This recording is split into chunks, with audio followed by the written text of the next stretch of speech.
Kwa majina anaitwa Asher Bernard Mfaume, ni mwananchi mkazi wa Sumbawanga mjini. Niko mbele yenu leo kutaka kueleza mambo kadhaa yanayohusiana na maendeleo yetu ya Sumbawanga mjini, hususani swala zima la kupeana elimu kidogo kuhusiana na habari ya mfuko wa maendeleo ya jimbo. Maana kumekuwa sintofahamu na hoja mbalimbali zikiibuka miongoni mwa jamii yetu ya Wanasumbawanga na mkoa wa Rukwa, hususan mkoa wa Rukwa. Lakini kipekee naomba nizungumzie swala hili, tupeane elimu kidogo kuhusiana na habari nzima ya mfuko wa maendeleo, mfuko wa jimbo. Hii ilianzishwa kutokana na sheria ya bajeti namba 16 ya mwaka 2009 na kusimamiwa na waziri mwenye dhamana na mamlaka ya serikali za mitaa kwa maana ya TAMISEMI. Lakini vipo vigezo ambavyo vinatumika kutolewa kwa fedha za mfuko wa jimbo. Vipo vigezo vinne. Hii ni muhimu sana wananchi na Watanzania wajue, hususani hasa wananchi wa jimbo au halmashauri ya manispaa ya Sumbawanga. Vigezo hivi ni vigezo vinne, ambavyo kigezo cha kwanza ni usawa wa kila jimbo, yani fedha za mfuko wa jimbo au maendeleo mfuko wa jimbo katika halmashauri husika zinatolewa kulingana na vigezo vinne muhimu, ambavyo kigezo cha kwanza ni usawa kwa kila jimbo, lakini pia ni namba 2 ni idadi ya watu katika jimbo, namba 3 ni kiwango cha umaskini au katika jimbo, na 4 ni ukubwa wa eneo la jimbo au halmashauri katika eneo husika. Lakini fedha za mfuko wa jimbo hutengwa katika kila bajeti ya halmashauri kama ilivyo kwa vyanzo vingine, na zinazingatia na zinaingia au hutolewa mara moja kwa mwaka, ambapo halmashauri hususan halmashauri ya manispaa ya Sumbawanga Sumbawanga manispaa huwa inapata shilingi milioni 70,172,000 za Kitanzania kwa maana ya mwaka mzima. Hizo ndo fedha za mfuko wa jimbo ambazo zinaingia katika manispaa yetu ya Sumbawanga.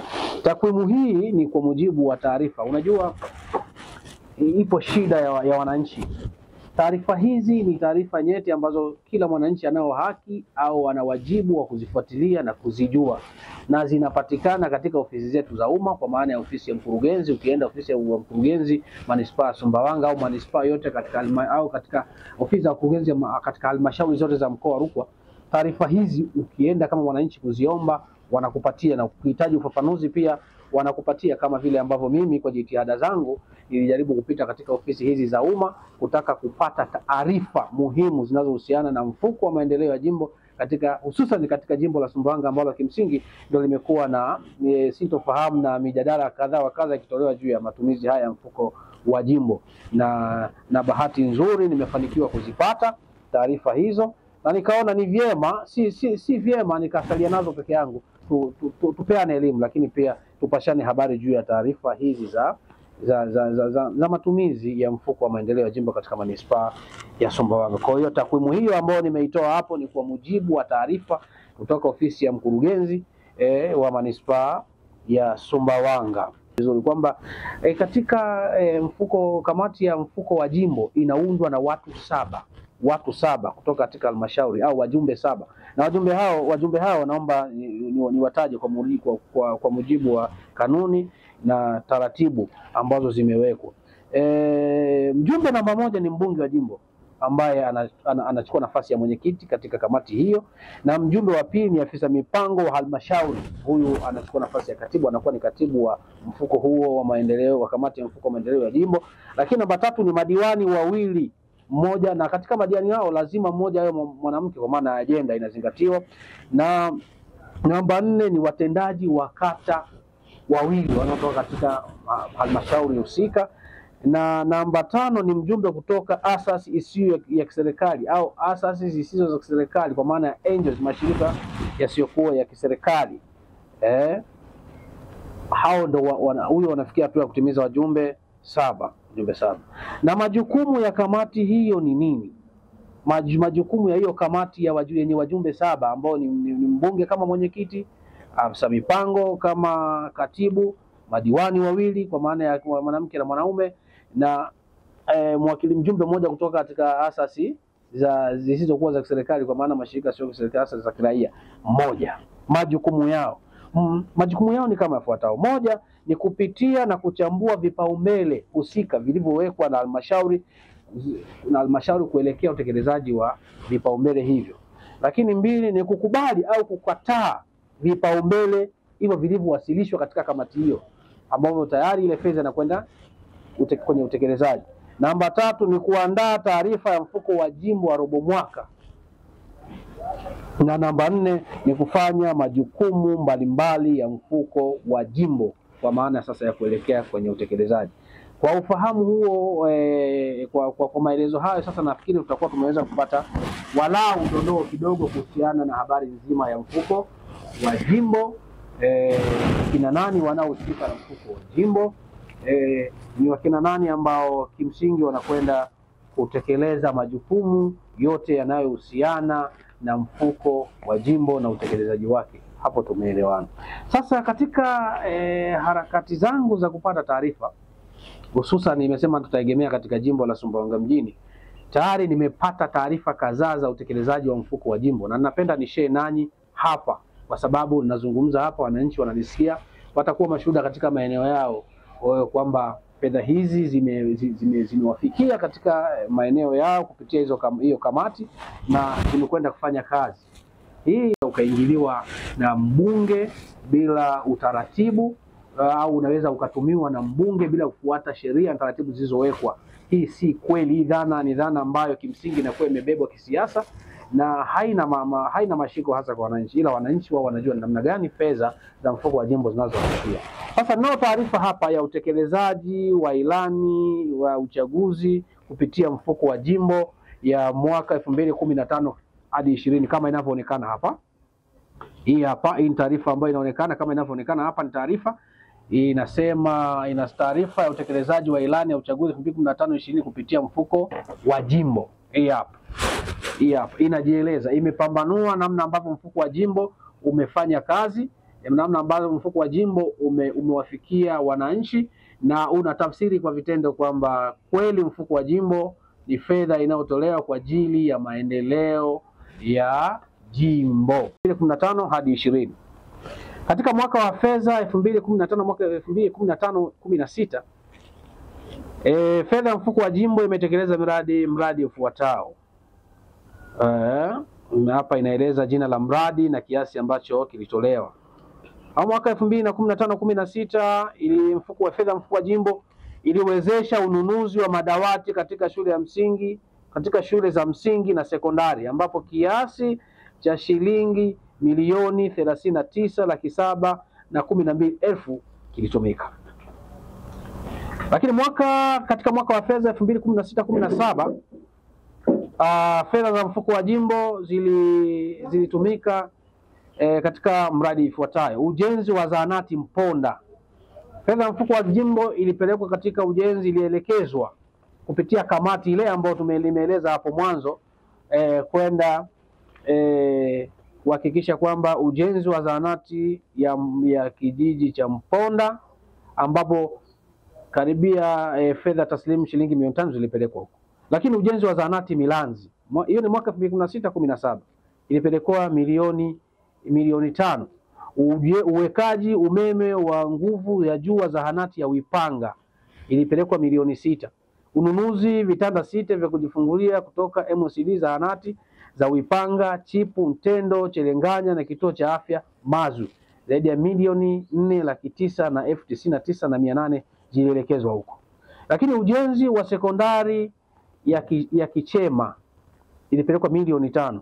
Ukamilishaji wa madarasa shule ya msingi Kashai ilipelekwa milioni 2,800,000 na hiyo. Lakini pia ukamilishaji wa madarasa ya shule ya msingi Kashai na shughuli za usimamizi wa miradi, ambapo kwa ujumla wake zilitumika milioni 39,712,000. Katika mwaka wa fedha 2017-18 fedha za mfuko wa jimbo zilielekezwa katika maeneo kadhaa: madawati, ununuzi wa madawati katika shule ya msingi Mtipe, ukarabati wa shule za msingi kata ya Malangali, ununuzi mawe, mchanga na saruji nyumba ya mtumizi zahanati ya Chelenganya. Ni kama ifuatavyo: Naomba twende kwa moja. Nao document hapa ambayo inaonyesha utekelezaji wa miradi. Hii ni document ambayo inaonyesha utekelezaji wa miradi kama nilivyokuwa nasoma kwa hiyo ya mwaka wa fedha 2015 2020. Sasa hii ya 2025. Fedha za mfuko wa jimbo zilielekeza katika moja, ujenzi wa ofisi ya mtendaji kata ya Sumbawanga ambapo zilipelekwa saruji 100. Zenye thamani ya milioni 2,150,000. Umaliziaji ofisi ya walimu shule ya sekondari Mafulala zipelekwa milioni 3. Uwekaji wa mfuko wa maji ya shule ya sekondari Mafulala milioni 3,750,000. Ununuzi wa madawati 40 shule ya msingi Mafulala milioni 2,400,000. Umaliziaji vyoo shule ya msingi Mlanda B ilipelekwa shilingi milioni 4. Ununuzi wa madawati 40 shule ya msingi Kasisiwe milioni 2,400,000. Ukarabati wa shule ya msingi na Mbogo saruji 50 zamani ya milioni 1,075,000. Ujenzi wa vyoo shule ya msingi Kankwale uliogharimu shilingi milioni 5. Ukarabati shule ya msingi Senga mifuko ya 50 ya tharuji ambayo iligharimu shilingi milioni 1,075,000. Ununuzi wa madawati 40 shule ya msingi Fiengereza uliogharimu fedha za Kitanzania shilingi milioni 2,400,000. Lakini umaliziaji wa vyoo vya shule ya msingi Lua shule ya msingi Lua uliogharimu shilingi milioni 1,600,000. Huu ni umaliziaji wa vyoo vya shule ya msingi Lua. Lakini ukamilishaji wa vyoo shule ya msingi Malagano umegharimu shilingi za Kitanzania milioni 1,600,000.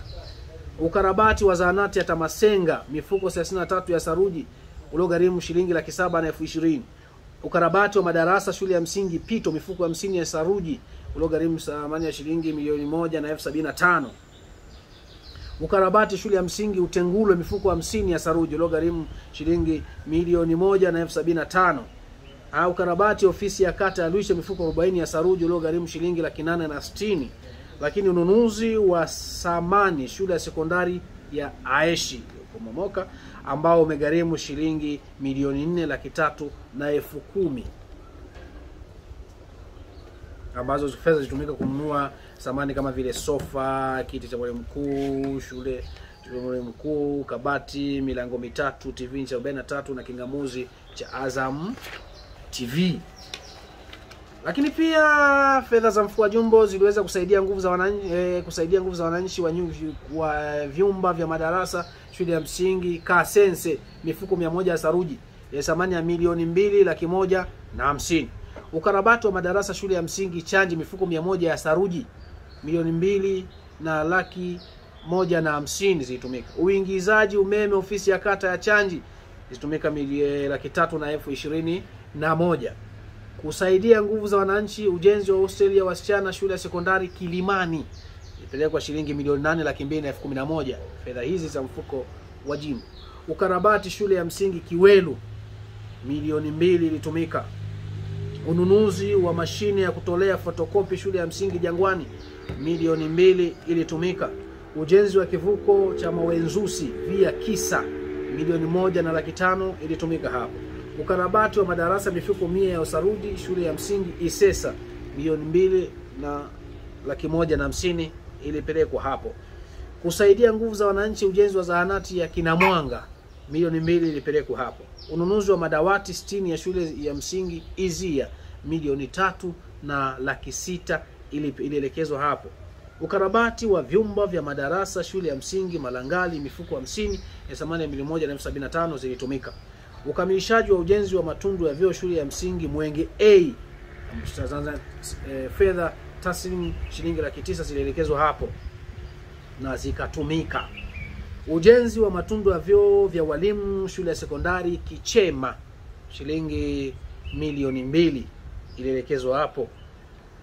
Ujenzi wa kivuko kutoka Chelenganya via zahanati shilingi 700,000 ilielekezwa huko.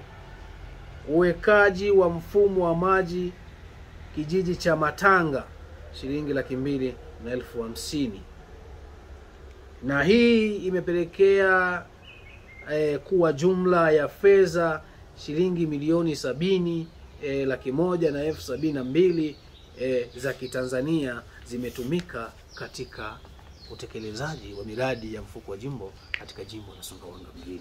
ndugu wana Sumbawanga, ni kweli ni kwamba ipo shida ya wananchi kutokufuatilia shughuli za maendeleo katika maeneo yao husika na kutotaka kujua taarifa mahususi za maendeleo yao. Hizi ni taarifa ambazo mimi binafsi kwa jitihada zangu binafsi nimezifuatilia baada ya kuona mjadala umekuwa mkubwa, kutaka kujua kwamba je, ni kweli yasemwayo yapo kwamba fedha za mfuko wa jimbo zinaliwa na mbunge au fedha za mfuko wa jimbo zinaliwa na watu.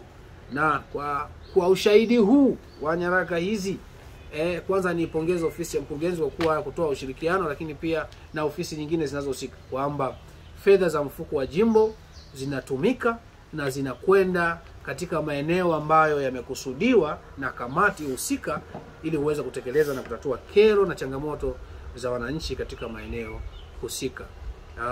Ninafikiri kwa uelewa huu mpana sasa nitoe rai kwa wana Sumbawanga kwamba ni wajibu wetu kuhakikisha kwamba taarifa hizi za mfuko wa jimbo tunazielewa na kwenda kuwaambia wengine, lakini pia kuzifuatilia kutaka kujua ni namna gani fedha hizi za mfuko wa jimbo zinatumika. Kwa mantiki hiyo basi ni kusema kwa mfumo huu wa kamati na fedha za mfuko wa jimbo, kwa tafsiri halisi, hakuna mtu mwenye uwezo wa kula fedha za mfuko wa jimbo, hususan mbunge. Hana uwezo huo kwa sababu zipo kisheria na zipo kwenye mfumo rasmi ambao unabainisha wazi matumizi yake na namna ambavyo unakwenda kutekeleza katika shughuli za maendeleo. Nimpongeze mheshimiwa mbunge wa Sumbawanga mjini kwa kuendelea kuwajali wananchi wake, kuendelea kuwahudumia wananchi wake, kuendelea kusimamia fedha za mfuko wa jimbo kuhakikisha kwamba zinawafikia Watanzania, zinawafikia wana Sumbawanga ipasavyo kwa mujibu wa sheria na kanuni, hususan zinazohusu mfuko wa jimbo. Lakini wapongeze pia wananchi kwa kuweza kuibua zile changamoto ambazo sasa zimeweza kupitia mfuko wa jimbo zimeweza kushughulikiwa. Niwapongeze pia, lakini pia niwapongeze ofisi ya mkurugenzi, nimpongeze mkuu wa wilaya ya Sumbawanga Mheshimiwa Nyakia Ali Shirukile kwa namna ambavyo aliona ipo haja ya kufuatilia fedha za maendeleo wa mfuko wa jimbo na namna zinavyotekelezwa katika maeneo ya wananchi. Hii imetoa hari na chachu kubwa na imetia hamasa na imeongeza hari kwa wananchi kuona kumbe mfuko wa jimbo unatija kwa wananchi na kuondoa dhana potofu ya baadhi ya wananchi wasiokuwa na nia njema kwamba mfuko wa jimbo unaliwa na kutaka kuichafua serikali, lakini pia kuwachafua viongozi walioaminiwa na wananchi kupitia Chama cha Mapinduzi juu ya swala zima la mfuko wa jimbo. Nilipongeza Chama cha Mapinduzi na kipekee kabisa niendelee kutoa rai kwa wananchi kwamba tuko katika kipindi cha uchaguzi. Kuna mambo mengi yanaweza yakaibuka na kutokea. Tuwe makini sana katika kupokea taarifa na kuzipeleka. Taarifa zingine ni chonganishi, taarifa zingine ni za uzushi, taarifa zingine ni za uongo. Ndugu wapendwa, tupende kufuatilia taarifa kutoka vyanzo vinavyoaminika, na hizi ofisi za umma ni za kwetu. Tufike tuombe taarifa sahihi, tutapewa, na nina imani kwamba Sumbawanga mjini inakwenda vizuri. Na nikutie moyo mheshimiwa mbunge wa jimbo la Sumbawanga na wananchi wote kwamba kipindi ni Sumbawanga hii ambayo tumeshuhudia maendeleo makubwa ya kihistoria, ambayo ni mtu pekee tu mwenye nia ovu anaweza asiwe shuhuda wa maendeleo ambayo yameonekana. Tumeona maendeleo makubwa katika nyanja mbalimbali, nyanja za miundombinu, tumeona kwenye afya, tumeona namna ambavyo serikali ya Mama Samia Suluhu Hassan imeleta fedha. Tumeona namna ambavyo sauti ya mheshimiwa mbunge wa Sumbawanga Aisha Alfani Hilali imeleta matokeo kwenye miradi ya umeme, miradi ya afya, barabara, miundombinu kadha wa kadha na vitu vingi kwenye miradi ya maji. Tumeona namna ambavyo wananchi wamekuwa wamenufaika na kuondoka changamoto baadhi kupungua. Tumeona miradi mingi sana imetekelezwa katika serikali ya awamu ya 6 chini ya Daktari Samia Suluhu Hassan. Fedha nyingi sana zimeletwa katika manispaa ya Sumbawanga ambazo hazijawahi kutokea kabisa, na hatujawahi kupata fedha nyingi. Na hii si kwa bahati mbaya, kwa sababu tunaye mbunge makini ambaye anaweza kufuatilia, mbunge mwenye utashi, mbunge mwenye maono, mbunge ambaye niseme mbunge mwenye connection, mbunge ambaye anaweza kufika mahali popote na akasikilizwa na tukafanikiwa. Ni katika manispaa ya Sumbawanga tumeweza kupata hospitali ambazo mpaka unashangaa. Tuna hospitali ya wilaya, lakini pia hospitali ya rufaa inajengwa. Tuna hospitali kwenye huduma ya afya. Tunamshukuru sana mbunge na mheshimiwa rais kwa namna ambavyo kwa kweli ameifanya Sumbawanga kuwa Sumbawanga salama kwa upande wa afya. Lakini tunaona tumeweza kupata mradi mkubwa uwanja wa ndege ambao tunategemea kufungua kwa fursa mbalimbali katika mji wetu wa Sumbawanga za kibiashara katika upande wa utalii, lakini pia zinazoweza kuongeza mzunguko wa fedha kwa wananchi mmoja mmoja na kuibua fursa mpya za kibiashara katika mji wa manispaa yetu ya Sumbawanga. Na huu ni ukweli usiopingika. Lakini tumeona namna ambavyo barabara za lami na taa zake zinaweza kufungua fursa mpya kwa vijana kujiajiri katika sekta ya usafirishaji. Tumeona bodaboda zimekuwa nyingi zinafanya kazi, lakini ongezeko la usafiri wa bajaji sasa kumeibua na kuzalisha ajira nyingi sana kwa vijana. Kuwepo kwa taa za barabara kumeongeza fursa ya watu kufanya biashara katika muda wa ziada. Sasa hizi hapa maduka ambao wanafanya biashara zake hata usiku na watu wanazalisha na mzunguko wa fedha kuongezeka. Lakini miundombinu ya barabara vijijini kuweza kuongezeka kumeongeza fursa ya wafanya biashara na mzunguko wa fedha kuingia hata katika vijiji huko. Magari sasa wafanya biashara wanao access ya kufanya biashara zao usiku na mchana, kuingia na kutoka. Kwa tunamshukuru mheshimiwa mbunge jimbo la Sumbawanga jitihada kubwa, lakini kipekee mheshimiwa rais wa Jamhuri ya Muungano wa Tanzania Daktari Samia Suluhu Hassan kwa kazi kubwa ambayo anaifanya kwa Watanzania. Na kwa hakika Watanzania hususan wa Sumbawanga, na mimi binafsi ninao imani kubwa sana na Chama cha Mapinduzi, lakini na viongozi wote wanaotokana na Chama cha Mapinduzi, bila kuwasahau viongozi wa Chama cha Mapinduzi ambao wamepewa dhamana ya kusimamia utekelezaji wa ilani ya Chama cha Mapinduzi, viongozi wa Chama cha Mapinduzi mkoa, viongozi wa Chama cha Mapinduzi wilaya zote za mkoa wa Rukwa, na kipekee viongozi wa Chama cha Mapinduzi wilaya Sumbawanga mjini kwa kazi kubwa wanazozifanya kuhakikisha mambo yanakwenda katika manispaa ya Sumbawanga. Kongole kwao. Nitoe rai tu katika wakati wa uchaguzi, ndugu wana Sumbawanga, tusifanye makosa. Twende tukachagua viongozi ambao wameonyesha nia kuwatumikia wa Tanzania, ambao wamejitoa kimasomazo kipindi chote kuona Sumbawanga inang'ara. Ni wakati wa kwenda kuchagua maendeleo. Kuchagua maendeleo. Tumeona maendeleo makubwa yamefanyika, tusiende kufanya makosa. Tusifanye makosa. Macho yetu ni mashuhuda, na masikio yetu yanasikia. Kwa hiyo tunao nafasi ya kuchagua maendeleo na kuachana na mambo kadha wa kadha yanayoweza kuleta sintofahamu, lakini pia ambayo yanaashiria kutokuwa na imani na serikali yetu na viongozi wetu ambao kwa kweli wamefanya kazi kubwa, na tunao kila sababu ya kuwapongeza. Niwatie moyo kwamba viongozi na wananchi wote kwamba uchaguzi upo, na mimi niko tayari kwenda kuchagua kutiki Oktoba. Ile tena uhuru wa kisiasa.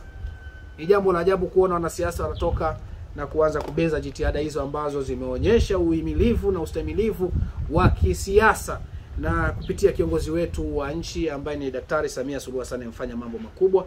Nimpongeze sana. Na sisi tuko tayari kama Watanzania wazalendo kuhakikisha ya kwamba tunamlinda, lakini pia na kulinda taifa letu, kuhakikisha kwamba yale yote mema aliyokusudiwa aliyofanya mheshimiwa rais yanakwenda sambamba na maono yake. Hatuna Tanzania nyingine. Tanzania tulionao ndo hii, lazima tuipambanie, lakini pia tuisemee na kuitetea kwa wivu mkubwa na kulinda viongozi wake kwa namna yoyote ile.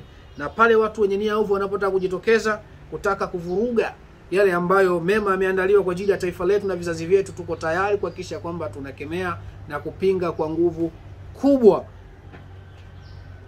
Yangu ni hayo. Ni mimi Ashir Bernard Mfaume, mwananchi wa Sumbawanga mjini.